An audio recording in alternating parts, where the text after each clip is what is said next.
నమస్తే, welcome to our AB channel. నేను సత్యం. ప్రస్తుతం మనం భీమిలి నియోజకవర్గ బీసీసీఎల్ అధ్యక్షులు నమ్మి శ్రీనివాసరావు గారితో ఉన్నాం. ఎందుకంటే ఏపీలోనూ అలాగే భీమిలి నియోజకవర్గంలో ఇప్పటికే ఎన్నికల అంకం తుది దశకు చేరుకున్నటువంటి పరిస్థితుల్లో అసలు ఎన్నికల పరిస్థితి ఎలా ఉంది, అలాగే భీమిలి నియోజకవర్గంలో టీడీపీ పరిస్థితి ఎంతవరకు గెలిచే అవకాశాలు ఉన్నాయి, అసలు ప్రస్తుత ప్రచార కార్యక్రమం ఎలా జరుగుతున్నాయి అనే విషయాలపై ప్రస్తుతం శ్రీనివాస్ గారితో మాట్లాడదాం. సార్ నమస్తే. శ్రీనివాస్ గారు నమస్తే సార్. ఎన్నికలు అంకం తుదిదశకి చేరుకున్నటువంటి పరిస్థితుల్లో ప్రచార కార్యక్రమం ఎలా ఉంటుంది, ప్రజల నుంచి ఎటువంటి స్పందన వస్తుంది సార్ టీడీపీ పార్టీ సంబంధించి?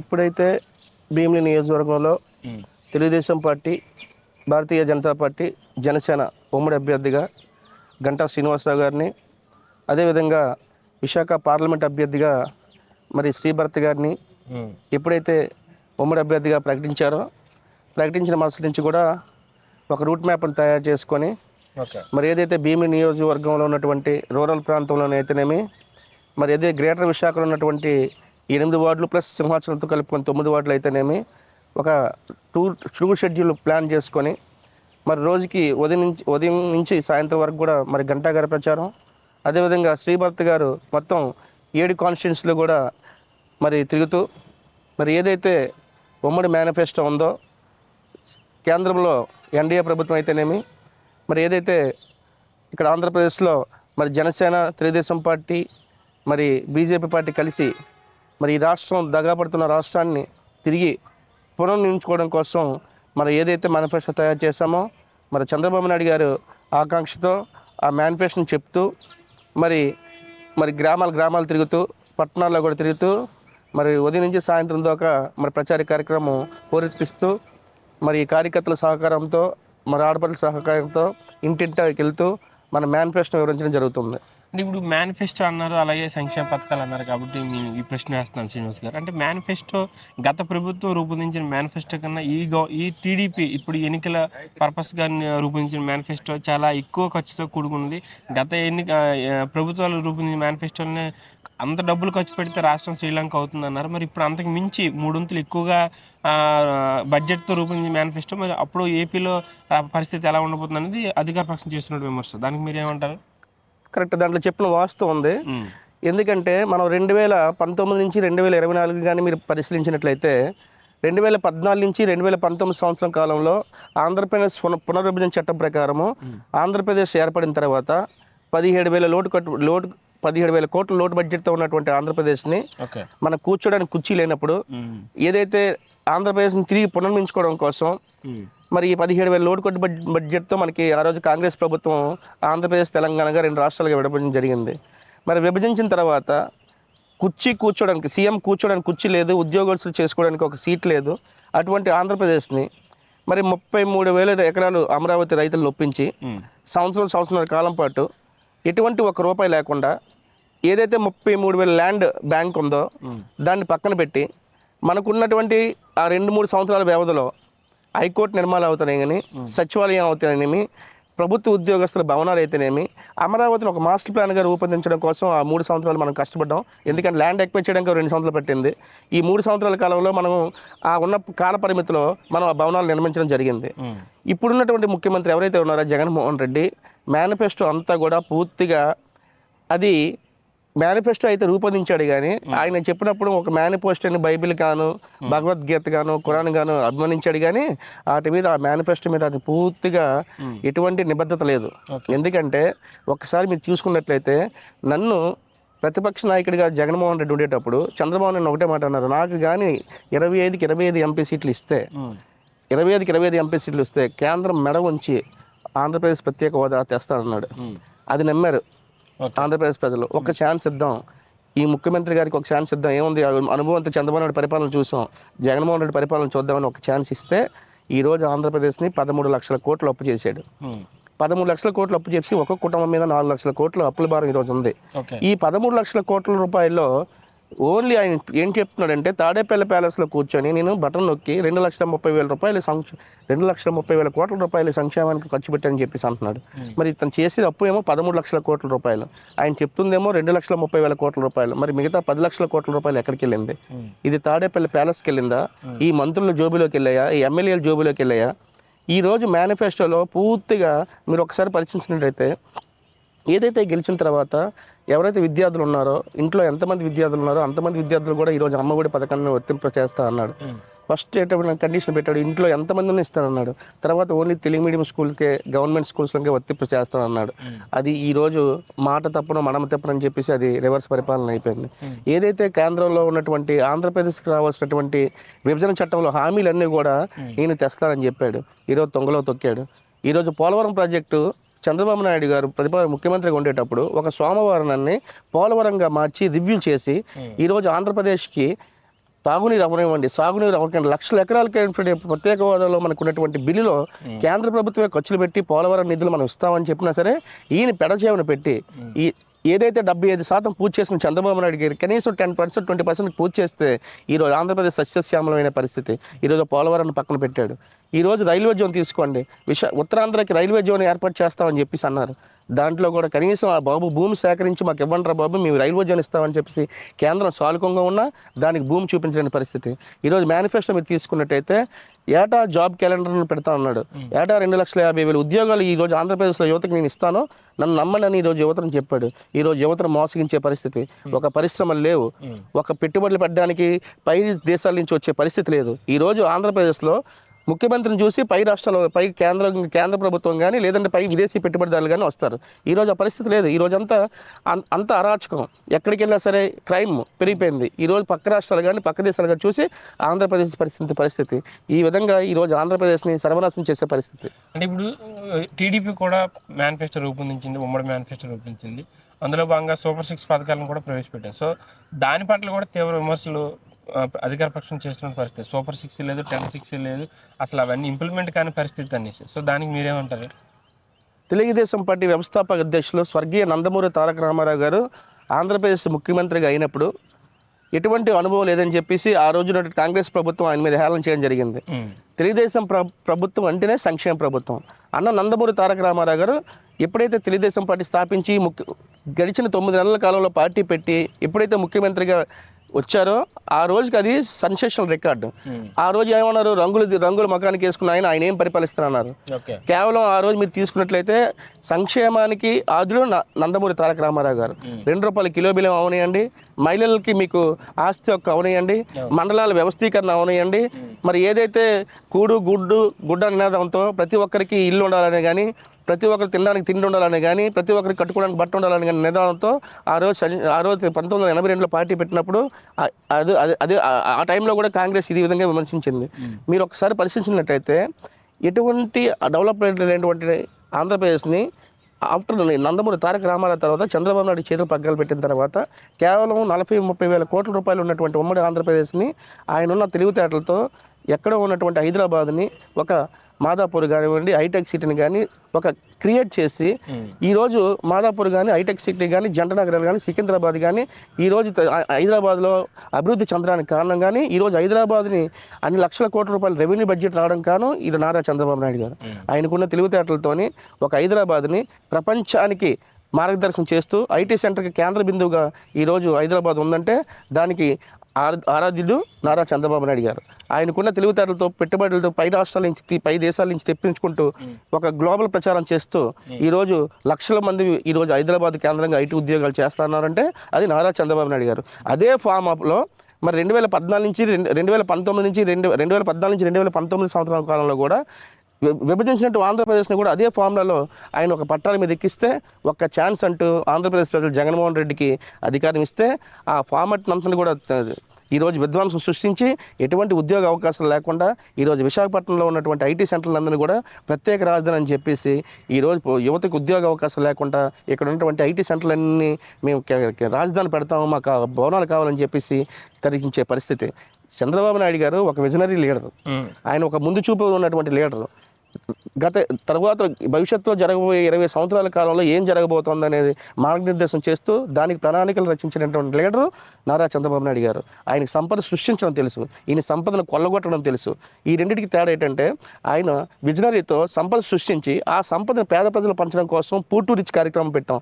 ఎవరైతే పేదవారు ఉన్నారో ఆ పేదవారిని దత్తత తీసుకుంటూ వారిని ఏ విధంగా రిచ్గా తీసుకెళ్లాలి అనే కార్యక్రమం ద్వారా మహాశక్తి పథకం అవ్వండి, ఆడవాళ్ళకి ఈరోజు ఆడపడుచులు కావనివ్వండి, మనం ఎవరైతే ఉన్నారో ఇంట్లో ఎంతమంది చదువుకుంటున్న పిల్లలు ఉన్నారో అంతమందికి కూడా మనం నెలకు సంవత్సరానికి 15,000 రూపాయలు ఇవ్వడం. అలాగే ఆడవాళ్ళకి అయితే 18 సంవత్సరాల నిండి వాళ్ళకి 60 సంవత్సరాల లోపు ఉన్న వాళ్ళందరూ కూడా నెలకు 1,500 రూపాయలు ఇవ్వడం. మరి అలాగే ఉచిత గ్యాస్ సిలిండర్లు ఇవ్వడం అనే కార్యక్రమాలు ప్రత్యేకంగా తెలుగుదేశం ప్రభుత్వం సంక్షేమానికి పెట్టిందే పేరు. ఇవన్నీ ఖచ్చితంగా అమలు చేస్తాం.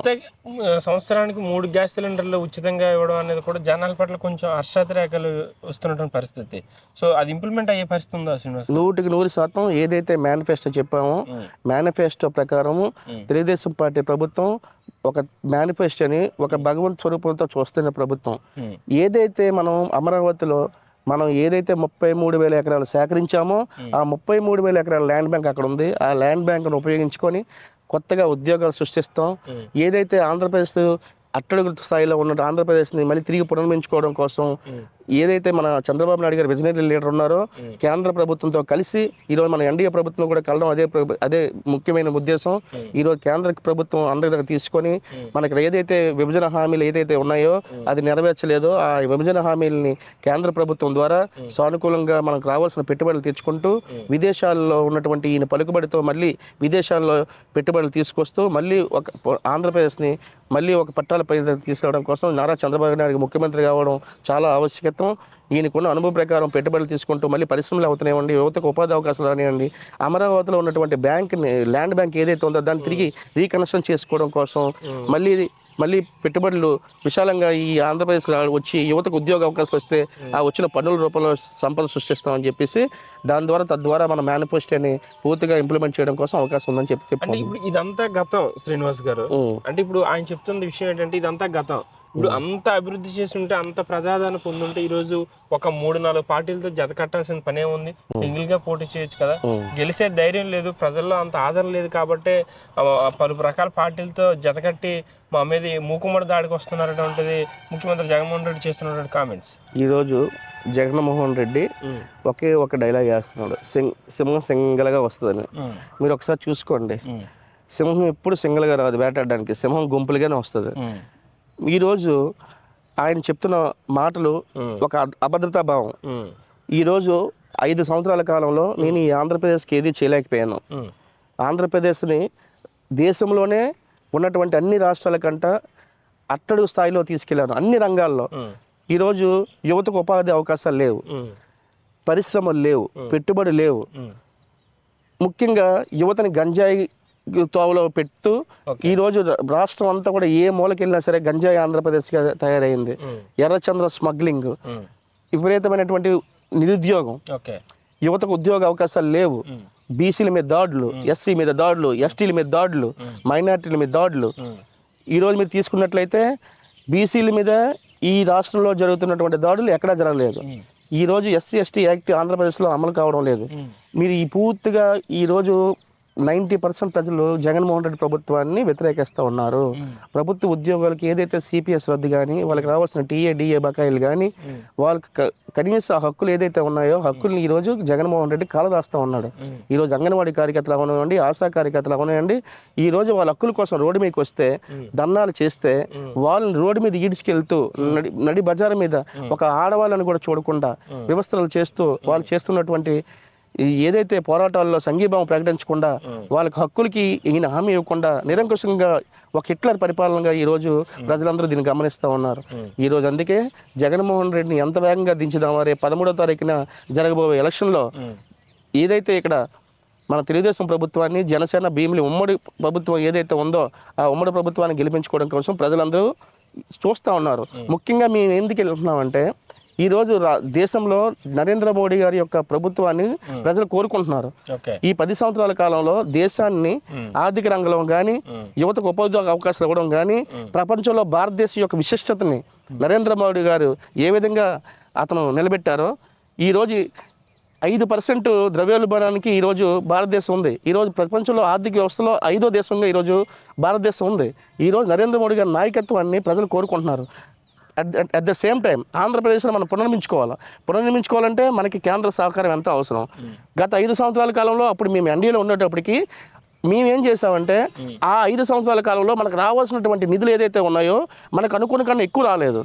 దానికోసం వాళ్ళతో మనం విడిపోవాల్సిన పరిస్థితి కేవలం మన ఆంధ్రప్రదేశ్ యొక్క హక్కుల కోసమే, అంతే తప్ప మనకి భారతీయ జనతా పార్టీ మీద కానీ నరేంద్ర మోడీ గారి మీద చంద్రబాబు నాయుడుకి వ్యక్తిగతంగా ఎటువంటి ఆరోపణలు లేవు.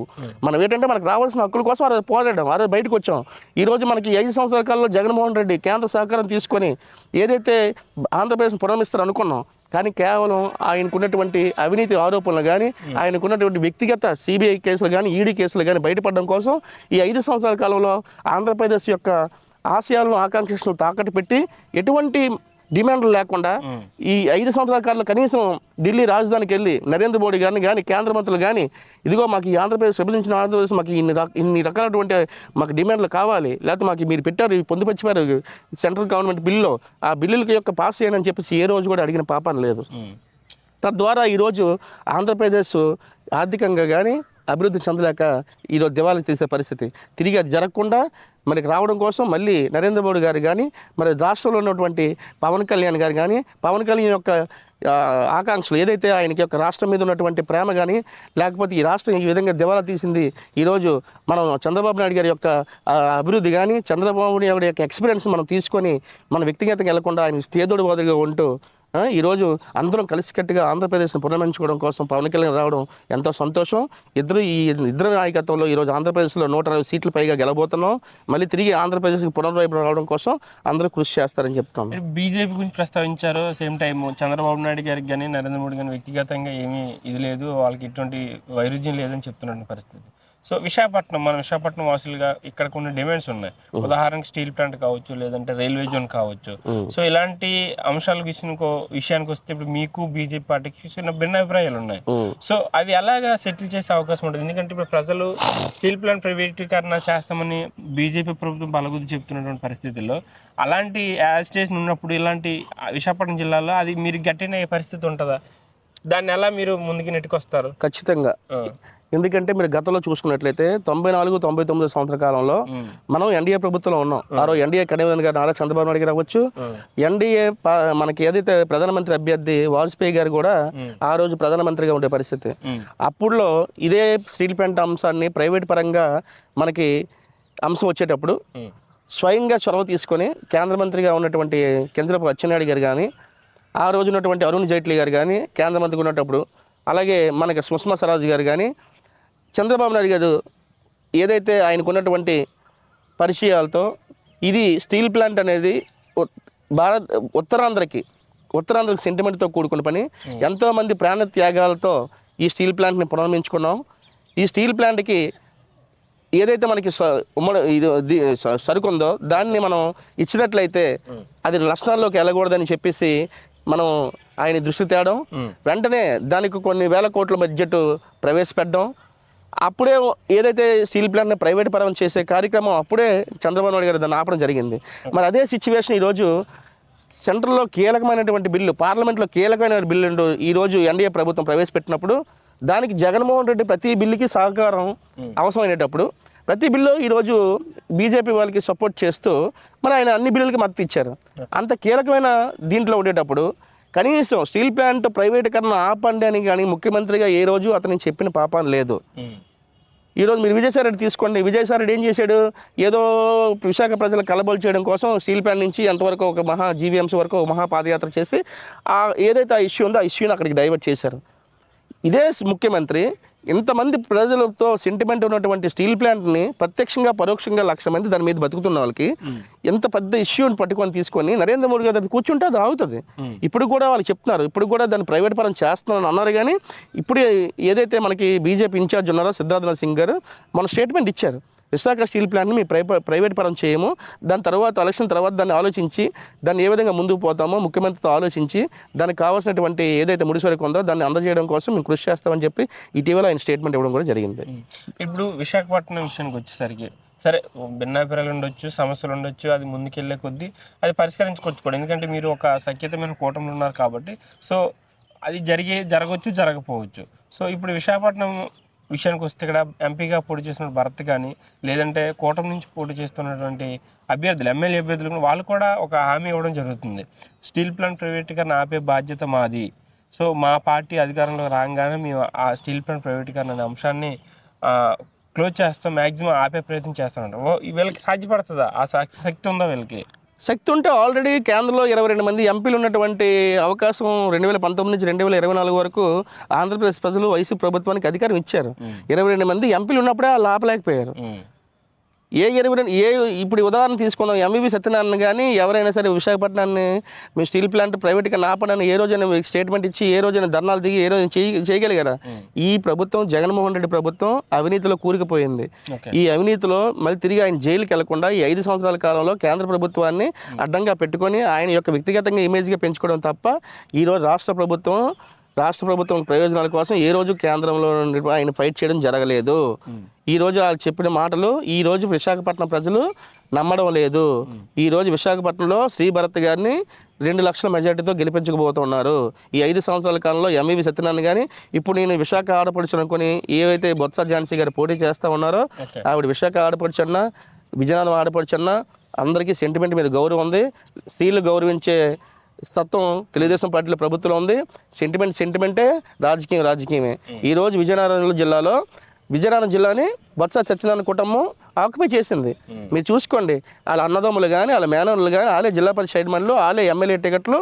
ఈరోజు విజయనగరం జిల్లాలో ఉత్తరాంధ్రలో అట్టడుగు స్థాయి జిల్లా ఏదైతే ఉందో అది విజయనగరం జిల్లా. ఈరోజు పక్క రాష్ట్రాలకు వలసపోయే జిల్లా ఏదైతే ఉందో అది విజయనగరం జిల్లా.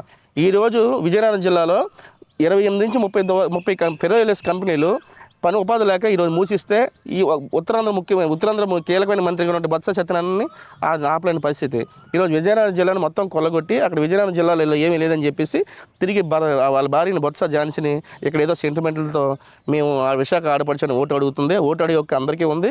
కానీ ఈరోజు విశాఖపట్నం ప్రజలు అన్నీ గమనిస్తూ ఉన్నారు. ఈరోజు శ్రీభరత్ గారు 34 సంవత్సరాల యువకుడు, గతంలో కూడా తక్కువ 4,000 మెజారిటీతో ఓడిపోయారు. ఆ రోజు లక్ష్మీనారాయణ గారు జనసేన నుంచి పోటీ చేయడం వల్ల ఓట్లు చీడిపోవడం వల్ల విద్యావేత్త, గీతం విద్యా సంస్థలు కానీ గీతము మనకి ఏదైతే హాస్పిటల్స్ ఉన్నాయి కానీ ఇవన్నీ కూడా ద్వారా ప్రజలు సేవ చేస్తూ ఉన్నారు.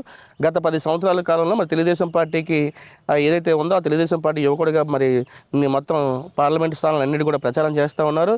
ఈరోజు అన్ని రంగాల్లో ముందున్నారు. విద్యావేత్త, మరి మా తాతకు తగ్గ మనవడిగా మరి ఎంవిఎస్ మూర్తి మనవడిగా, కావూరి సాంబశివరావు గారి మనవడిగా ఈరోజు ఆయనకు కూడా రాజకీయ నేపథ్యం, రాజకీయ అనుభవం ఉంది.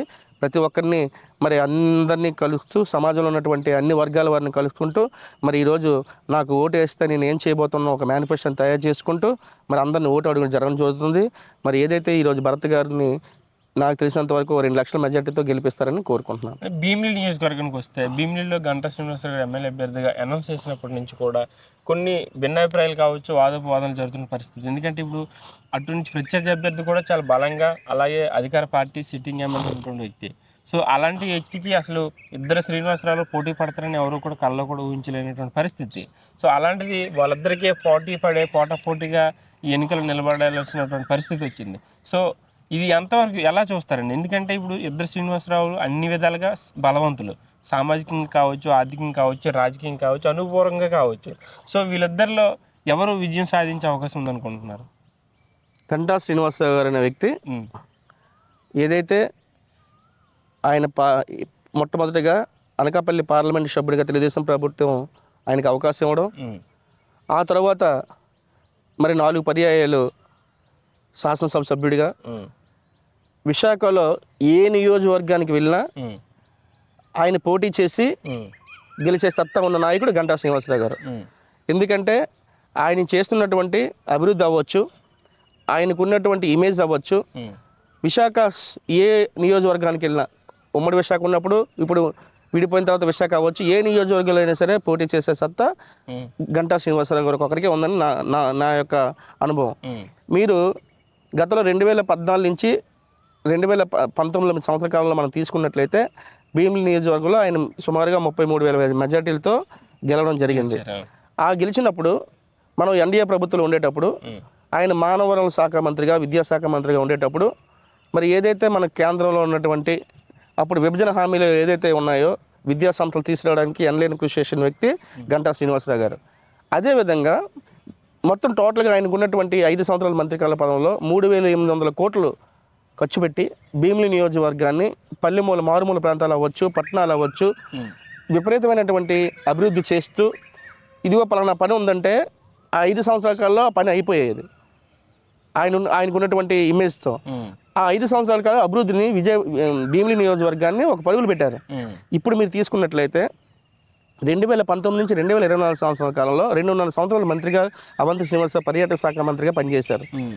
భీమిలి నియోజకవర్గాల్లో ఆయన ఒక మేనిఫెస్టో తీయమని చెప్పండి, ఈ 5 సంవత్సరాల కాలంలో నేను ఇన్ని కోట్లు ఖర్చు పెట్టాను, లేకపోతే నేను పర్యాటక శాఖ మంత్రిగా ఉన్నప్పుడు ఈ విశాఖపట్నాన్ని పర్యాటక ప్రాంతంగా ప్రపంచానికి గ్లోబల్గా తయారు చేసిన చెప్పండి. ఆయన హయాంలో పర్యాటకంగా విశాఖపట్నాన్ని నాశనం చేశారు. ఉదాహరణ తీసుకుందాం, మన యొక్క ఋషికొండ తీసుకుందాం. ఋషికొండ అనేది ప్రపంచవ్యాప్తంగా ప్రసిద్ధి చెందినటువంటి బౌద్ధ గ్రామాలు ఏదైతే ఉన్నాయో, తొట్లకొండ అవ్వచ్చు, బౌద్ధ గ్రామాలు బొద్దుకొండ అవ్వచ్చు, మరి విశాఖ బీచ్లు అవ్వచ్చు. ఈ 5 సంవత్సరాల కాలంలో పర్యాటక శాఖ మంత్రి 2 సంవత్సరాలు ఉండేటప్పుడు ఋషికొండని బోడికొండ చేసే పరిస్థితి ఎందుకు వచ్చింది?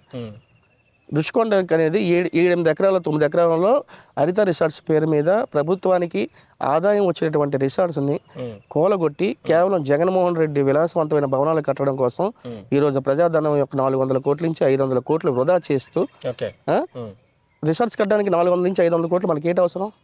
ఈరోజు నేషనల్ గ్రీన్ ట్రిబ్యునల్ కానీ, పొల్యూషన్ కంట్రోల్ బోర్డు ఆంధ్రప్రదేశ్ కానీ, ఈరోజు హైకోర్టు కానీ, సుప్రీంకోర్టు కానీ అక్కడ పర్యావరణ అనుమతులు లేవు, పర్యావరణం తూట్లు పొడుస్తున్నారు, సిఆర్జెడ్ నిబంధనలకు విరుద్ధంగా ఉంది అని చెప్పినా కూడా ఈరోజు రాజ్యాంగ సంస్థలన్నింటిని కూడా పెడచెమని పెట్టి ఈరోజు ఋషికొండ బోడికొండ చేయడం ప్రధాన పాత్ర అవంతి శ్రీనివాసరావు గారిది. ఒక పర్యాటక శాఖ మంత్రిగా దాన్ని ఆపలేకపోయారు. ఈరోజు ఆంధ్రప్రదేశ్ ప్రజలందరూ దాన్ని చూస్తూ ఉన్నారు. పర్యాటక ప్రాంతమైనటువంటి ఋషికొండని ఈరోజు ఋషికొండకి వెళ్ళి చేద్దామంటే గవర్నమెంట్ వాళ్ళ యొక్క రిసార్ట్స్ లేవు. ఈరోజు పై దేశాల నుంచి కానీ, పై రాష్ట్రాల నుంచి కానీ ఋషికొండను చూద్దామంటే ఈరోజు రిసార్ట్స్లోకి వెళ్ళి కూర్చుందామంటే గవర్నమెంట్ రిసార్ట్స్ లేవు. ఈరోజు 400 నుంచి 500 కోట్లు తగలబెట్టి ఈరోజు ఆ భవనాలని ఉట్టి భవనాలుగా ఒక ప్రజలకు ఉపయోగపడలేదు, దేనికి ఉపయోగపడలేదు. ఈరోజు హైకోర్టు అనుమతితో ఈరోజు అవి పక్కన పడి ఉన్నాయి. ఈ 400 కోట్ల నుంచి 500 కోట్ల ప్రజాధనాన్ని వృధా చేసినటువంటి దీనికి సమాధానం చెప్పే పరిస్థితి ఈరోజు అవంతి శ్రీనివాసరావు గారికి ఉందని చెప్పేసి ఈ 5 సంవత్సరాల కాలంలో భీమిలి నియోజకవర్గాన్ని ఏదైతే ఈ కార్పొరేట్లు ఉన్నారో కార్పొరేట్ల యొక్క నిధుల్ని ఖర్చు పెట్టారు తప్ప, జీవీఎంసీ నిధులు ఖర్చు పెట్టారు తప్ప ఈ యొక్క వ్యక్తిగతంగా ఎమ్మెల్యేల నిధుల నుంచి ఎటువంటి అభివృద్ధి కానీ లేదు. ఇప్పుడు గంటా శ్రీనివాసరావు గారికి అంటే గంటా శ్రీనివాసరావు గెలుస్తారు అని ఏ నియోజకవర్గంలో వేసినా గెలుస్తారు అనేది మీరు చెప్తున్నటువంటి విషయం. అలాగే ప్రజల్లో కూడా అదే ఒక ఒక ఒక మైండ్లో ఒక సైకలాజికల్గా ఒక విషయం ఉండిపోయింది, ఆయన ఏ కాన్స్టిట్యున్సీ నుంచి పోటీ చేసినా గెలుపు పక్కా అనేసి. సో దానికి భిన్నంగా ఈసారి ఓటమి పాలు అవ్వబోతున్నారు. ఎందుకంటే గత పార్టీ కష్టకాలంలో ఉన్నటువంటి సమయంలో ఆయన పార్టీకి సపోర్ట్గా అండదండగా నిలబడలేదు. ఆ టైంలో ఆయన వివిధ సోర్సెస్ని వెతుక్కునే పరిస్థితి ఉంది. సో అన్ని వర్కౌట్ కాలేకపోవడం వల్ల ఆయన మళ్ళీ న్యూట్రల్ నుండి మళ్ళీ టీడీపీకి వచ్చారు. సో ఆయన వల్ల టీడీపీకి ఎటువంటి లాభం లేదు. సో అందువల్లనే ఆయన ఈసారి భీమిలి నియోజకవర్గ ప్రజలకు ఒక అంటే ఈసారి కూడా చేసే పరిస్థితి ఏమీ లేదు కాబట్టి ఆయన ఓటమి పాలు అవబోతున్నారని ఒకవైపు సెక్షన్ ఆఫ్ పీపుల్ మాట్లాడుతున్నటువంటి విషయం. అది కేవలం ప్రతిపక్ష ఆరోపణలే తప్ప అందులో ఎటువంటి వాస్తవాలు లేవు. మీరు అన్నట్టు పార్టీ ప్రశ్నేషన్ అంటే ఇప్పుడు ఆల్రెడీ సిట్టింగ్ ఎమ్మెల్యే ఉన్నారు, ఆయన చాలా డెవలప్ చేశాను, చాలా అభివృద్ధి చేశాను, అటు రూరల్ ప్రాంతం కావచ్చు, ఇటు అర్బన్ ప్రాంతం కావచ్చు, రెండింటిని బ్యాలెన్స్గా చేసుకొని దీర్ఘకాలికంగా ఉన్నటువంటి సమస్యను పరిష్కరించి చాలా అభివృద్ధి చేసినటువంటి నిత్యం నేను ప్రజల్లో ఉన్నాను, నేను ఇక్కడ ఉంటున్నాను, నాది ఈ నియోజకవర్గంలో నేను ఉన్నాను, ఇక్కడ ఉంటాను, ఎప్పుడో ఏదో టూరిస్ట్గా వచ్చి వెళ్ళిపోయిన వాళ్ళకి ఓట్లు వేయద్దు, వాళ్ళు మీకు ఎటువంటి మంచి చేయరనేది వాళ్ళు చేస్తున్నటువంటి ప్రజల్లో చేస్తున్నటువంటి ఒక కామెంట్స్ అనమాట. సో ఇలాంటి పరిస్థితుల్లో గంటా గారి గెలుపు అంత ఈజీ కాదనేది ఇప్పుడున్నటువంటి పరిస్థితి. దీర్ఘకాలిక సమస్యలు ఏంటో ఆయన తీర్చాడో చెప్పండి. జూట్ మిల్ సమస్య అలాగే ఉంది, తగరపల్స్ బస్ స్టేషన్స్ అలాగే సంబంధించింది అలాగే ఉంది, చెల్లపేట చెరువు అలాగే ఉంది, మధురవాడలో మాస్టర్ ప్లాన్ రోడ్లు అలాగే ఉన్నాయి. మనకి ఏదైతే ఫుట్వే బ్రిడ్జ్ ఉందో మధురవాడికి ఇలా 2 రేకులు పెట్టేసి నేను 200 కోట్లు సెలక్షన్ చేశాను చెప్పేసారు, అదే అలాగే ఉంది. డిగ్రీ కాలేజ్ అన్నారు, దాన్ని మేము ఇంటర్మీడియట్ కాలేజ్ అన్నారు, ఆ కాలేజీలకు ఎటువంటి ఎంపీసీ బైపీసీ సెక్షన్ లేక అవి అలాగే ఉన్నాయి. ఇదంతా అభూత కల్పనలు.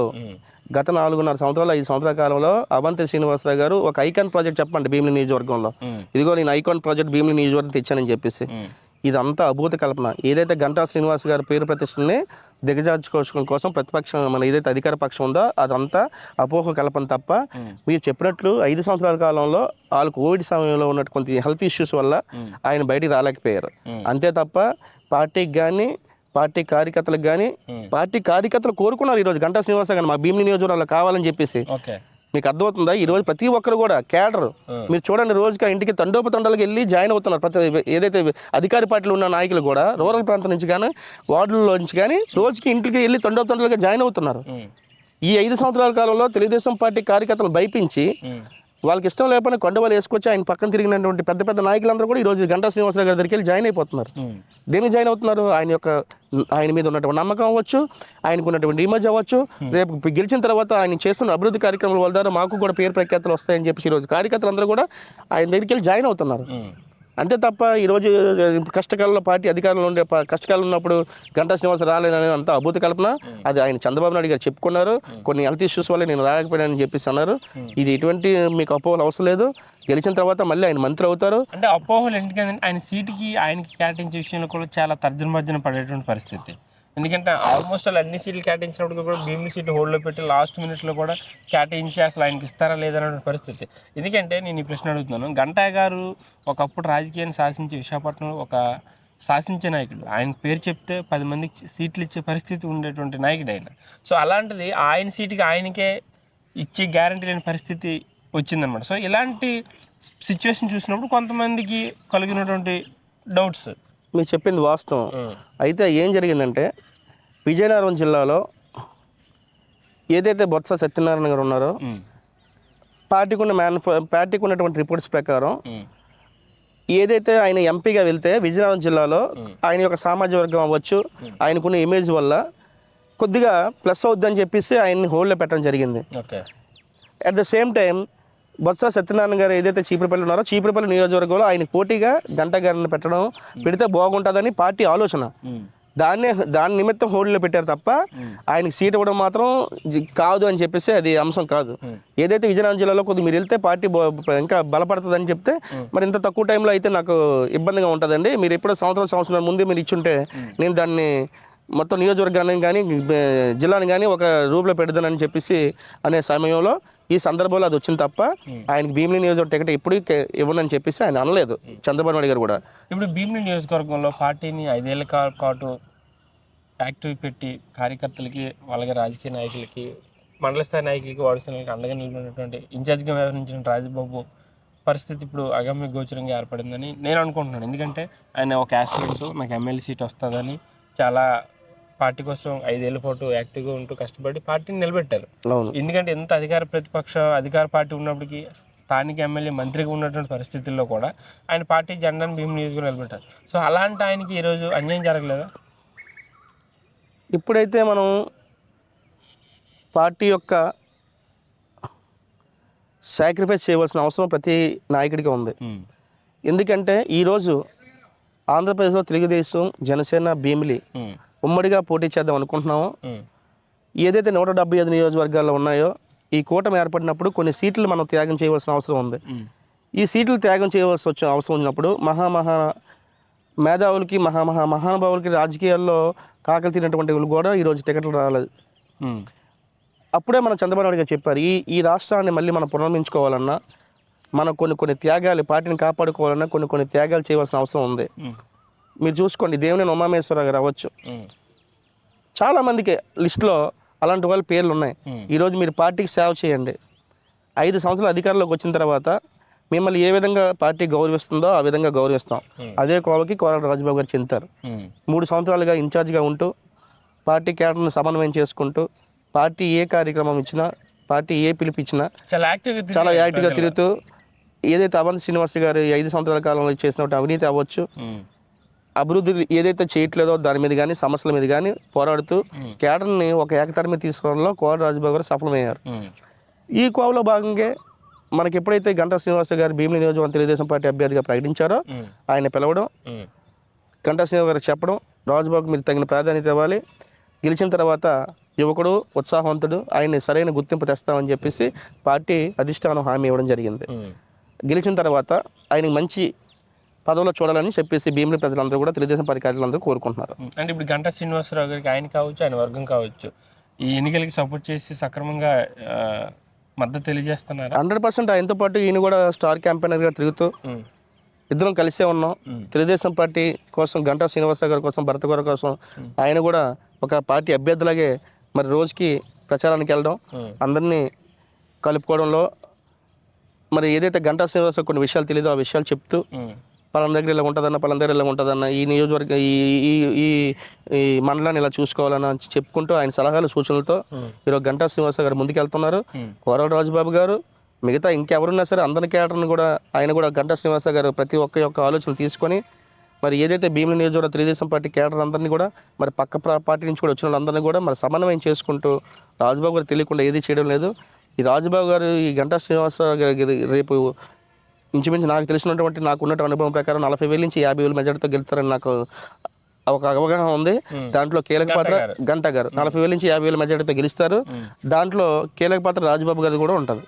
చివరిగా ఇప్పుడు వార్డుల విషయానికి వస్తే ఇప్పుడు మీరు 5వ వార్డుకి చెందినటువంటి ఒక కీలకమైన నేతగా, ఎందుకంటే ఇక్కడ మీ వార్డులో కూడా కార్పొరేషన్ ఎలక్షన్లో మీ వార్డు టీడీపీ కార్పొరేటర్ పదవిని కైవసం చేసుకుని జరిగింది చాలా కీలకమైనటువంటి క్లిష్టమైన పరిస్థితుల్లో కూడా. సో మీ వార్డు తరపు నుంచి మీరేం చెప్తారు? మీరు ఎంత మెజార్టీ ఇస్తారు? లేదంటే గంటా శ్రీనివాసరావుకి మీరేం హామీ ఇస్తారు? గత 15 రోజులుగా ఏదైతే వార్డు పరిధి ఉందో సుమారుగా 32,000 నుంచి 34,000 ఓట్లు ఉన్నటువంటి 5వ వార్డు పరిధిలో